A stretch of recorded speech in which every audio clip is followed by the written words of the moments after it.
pour la conférence intitulée La francophonie, un levier pour la jeunesse et l'entrepreneuriat. Donc le but de cette conférence est justement de réfléchir sur la francophonie et de comprendre les enjeux qui seront abordés lors du sommet d'Erevan qui aura lieu dans un mois. Donc il y a un sommet de 27 chefs d'État sur la francophonie. J'ai actuellement le plaisir de recevoir Madame Vanessa Lamotte-Matignon, ambassadrice d'Haïti, Madame Fabienne Rother, déléguée générale de Wallonie-Bruxelles, et Monsieur Bassirou Sène, ambassadeur du Sénégal. Donc je vais d'abord vous poser une question générale. Quelles actions menez-vous en tant que diplomate pour faire grandir la francophonie ?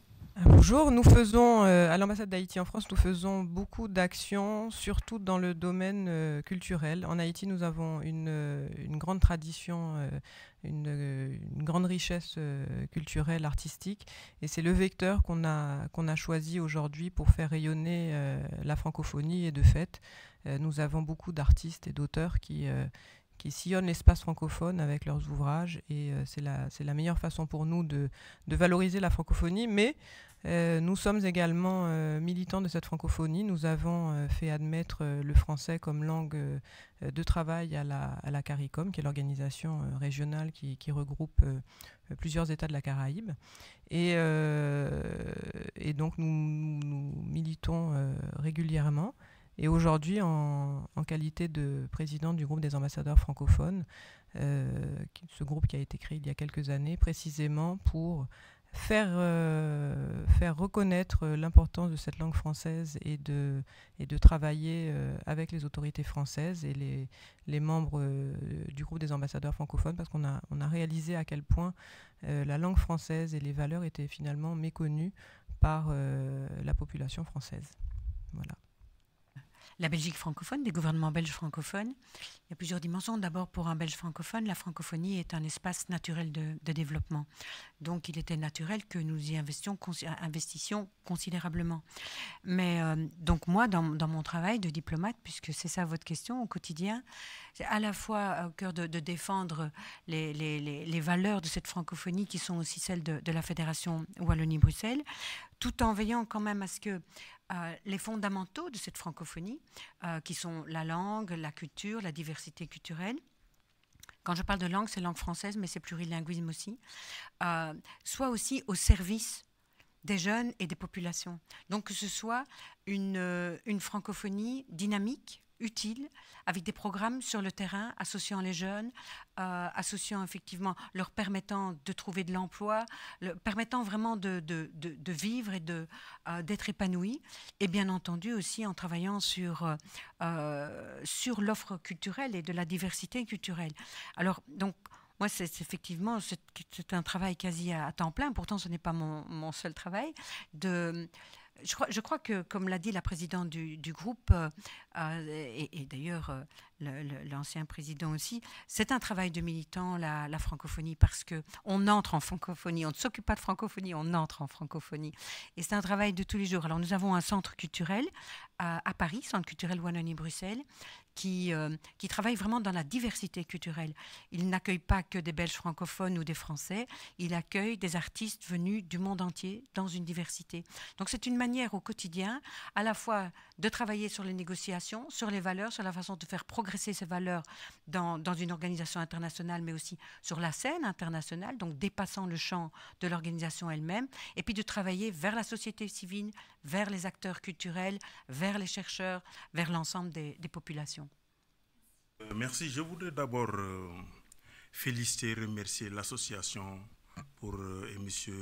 Simon Boutin pour l'initiative de nous inviter à cette rencontre et d'inviter le groupe des ambassadeurs francophones. Ça veut dire que son association reconnaît la pertinence de ce groupe des ambassadeurs francophones et nous donne l'occasion aussi de féliciter Madame Vanessa pour sa disponibilité, son efficacité depuis qu'elle est à la tête de ce groupe. À Paris, comme ambassadeur de la République du Sénégal, vous le savez, la francophonie est née de la volonté de quel chef d'État, dont celui du Sénégal en son temps, Léopold Sédar Senghor.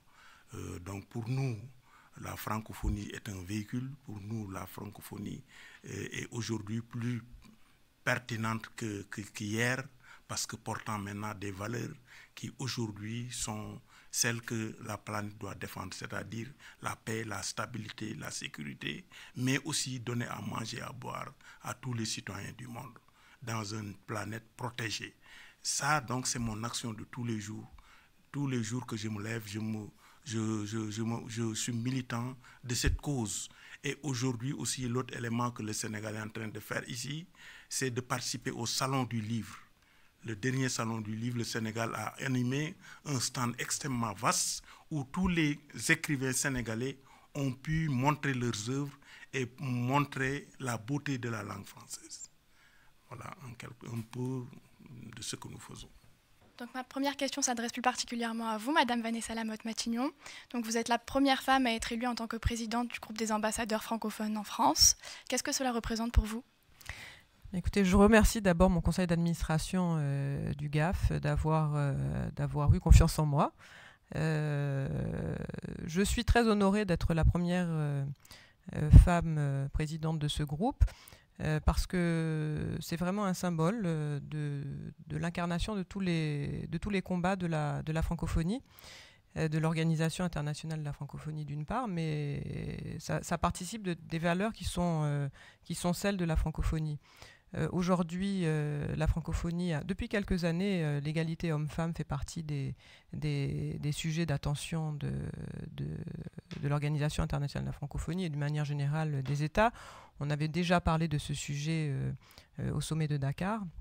Et là, on a eu une déclaration sur l'égalité homme-femme l'année dernière. Et aujourd'hui, on va avoir une stratégie pour l'égalité homme-femme qui sera adoptée à Erevan. Donc ça fait vraiment partie des sujets de la francophonie. Et c'est vrai que les femmes sont trop souvent inégales dans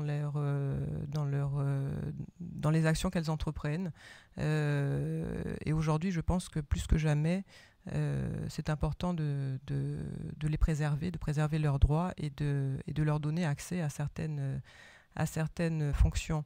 L'année dernière, il y a le réseau des femmes entrepreneurs de l'espace francophone qui a été lancé, plus de 850 participantes. Et ce réseau a justement pour objectif de permettre aux femmes de se rencontrer, d'échanger de bonnes pratiques et de s'encourager mutuellement. On a eu des témoignages de femmes qui nous ont expliqué à quel point c'était important de pouvoir échanger avec d'autres femmes entrepreneurs. Et donc toute cette stratégie pour les femmes est excessivement importante. Et en ma qualité de présidente du groupe des ambassadeurs francophones de France, j'ai dans mon conseil d'administration plusieurs femmes. Alors on a un bureau avec un trésorier, 2 vice-présidentes, et la vice-présidente, la déléguée de la Wallonie-Bruxelles m'accompagne aujourd'hui et donc fait partie aussi des militantes pour la cause des femmes. Et je pense qu'aujourd'hui ça doit être une évidence. Voilà. Donc, le 13 décembre 2018 aura lieu la première activité du groupe Franco-Prev, donc il y a un réseau qui est francophone qui lutte contre la radicalisation. Est-ce que vous pouvez nous parler un peu plus de ce réseau ? Oui, certainement. En fait, il a été lancé officiellement le 7 septembre dernier et j'ai eu l'honneur, au nom de représenter la Fédération Wallonie-Bruxelles pour procéder vraiment à la présentation et au lancement de ce réseau après l'adoption par le Conseil permanent de la francophonie et la commission politique. Et en fait, vous savez, c'est lié bien entendu à une actualité dont on se passerait tous. Effectivement, le monde a été et le sera encore, on le sait tous, bouleversé par des attentats. Et c'est vrai que ça frappe le monde entier. Et que la francophonie, après les attentats qui ont marqué les pays africains, mais les pays du Nord également, a vraiment décidé de se fixer comme objectif de lutter contre la radicalisation, qui peut arriver dans tous les pays et qui touche particulièrement les jeunes, parce qu'ils sont désœuvrés, parce qu'ils sont parfois dans des conditions de pauvreté ou de délaissement ou d'abandon. Donc, c'était extrêmement important pour la francophonie de se saisir de ce sujet, parce qu'il bouleverse le monde entier. Et nous avons, la francophonie a organisé une conférence à Paris sur la question. Nous avons tous ensemble préparé aussi une résolution qui a été adoptée par les chefs d'État et de gouvernement au sommet d'Antananarivo. Une résolution sur la lutte contre la radicalisation et l'extrémisme violent pouvant mener au terrorisme. Le Québec a joué un rôle important et la Fédération était à ses côtés, mais comme la plupart des membres de l'Organisation internationale de la francophonie, le Québec a accueilli une importante réunion de l'UNESCO à Québec sur la question de la radicalisation et de la jeunesse et Internet. Donc, c'est vrai qu'effectivement, c'est une actualité qui a secoué, qui secouera encore le monde entier. Et donc, il était important de créer au niveau des experts, surtout, un réseau dans tout l'espace francophone. Et donc, c'est ce réseau FrancoPrev, réseau francophone de prévention de la radicalisation, qui compte déjà plusieurs experts, mais comme le lancement vient d'être officialisé le 7 septembre, nous espérons que ce sera faire boule de neige et que de plus en plus d'experts vont rejoindre ce réseau qui va s'étendre effectivement dans le monde entier, puisque la francophonie a cette chance de représenter le monde entier. Donc, nous avons des francophones dans le monde entier, peut-être plus dans certaines régions du monde que dans d'autres, mais peu importe, il y en a partout, et ça forme un réseau de solidarité et d'action assez remarquable. C'est une vraie force, la francophonie. C'est une véritable force, et dans un domaine aussi important, nous pouvons lutter tous ensemble. C'est extrêmement porteur de voir que là, il y a une action qui se développe.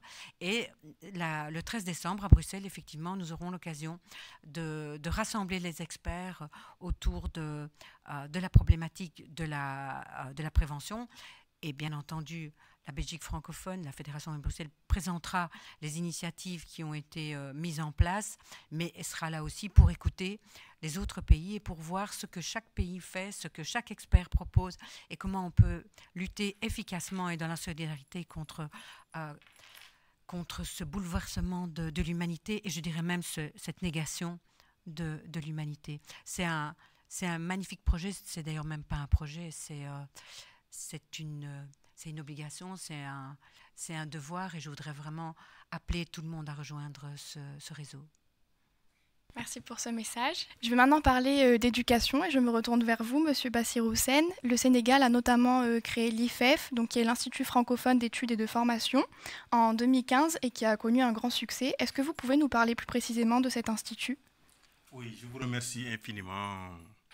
Ce qu'il faut retenir, c'est que depuis sa création, l'Organisation internationale de la francophonie a cherché à décentraliser, à démultiplier ses actions à travers son espace. Et en cela, vous le savez, l'OIF dispose de bureaux régionaux. Il y en a à New York, il y en a à Genève, il y en a à Addis Abeba, à Bruxelles, à Genève, etc. Et c'est dans ce cadre aussi que l'OIF a pensé que pour une bonne promotion de la langue française, il fallait que le français soit mieux enseigné, mieux distribué aux enfants. Et c'est en cela que cet institut a été créé, l'IFEF, l'Institut francophone pour l'éducation et la francophonie. L'éducation et du français et la formation, voilà. Donc l'objet, c'est donc de choisir parmi les enseignants ceux qui ont certaines capacités et de leur donner encore un plus dans leur capacité à enseigner le français, de leur donner encore plus de capacité, plus de performance pour permettre à eux maintenant de s'adresser aux enfants et de leur donner le bon enseignement, la bonne éducation. Et ça, c'est extrêmement important. L'éducation, aujourd'hui, si vous voyez Monsieur le Président Macron et en cela avec le Président Macky Sall, ils mettent l'éducation aujourd'hui au cœur du dispositif du développement. Si nous voulons freiner cette vague de migrants vers l'Europe, si nous voulons aussi permettre aux plus pauvres d'avoir les capacités de se prendre en charge, il faut leur donner une bonne éducation. C'est comme donner une arme à un militaire qui va à la guerre. Si on n'a pas les armes qu'il faut, c'est sûr que vous risquez d'être une victime. C'est pour éviter maintenant cette victimisation que ces IFEF sont pertinents, sont nécessaires et sont aujourd'hui disséminés un peu à travers l'espace francophone pour permettre de donner les bons atouts, les bons arguments aux enseignants et pour leur permettre d'aller donner les bonnes leçons, les bonnes graines aux étudiants et aux enfants. Donc l'éducation, c'est la base. Il faut fondamentalement, si on veut avoir une francophonie vigoureuse, une francophonie qui émancipée, qui s'épanouit, il faut absolument mettre l'accent sur l'éducation. Et c'est aujourd'hui la volonté de ces chefs d'État et aussi de l'Organisation internationale de la francophonie. Merci beaucoup pour vos témoignages. C'était un honneur de vous recevoir ici à Sciences Po Aix et je vous propose de rester connectés pour la deuxième partie de la conférence.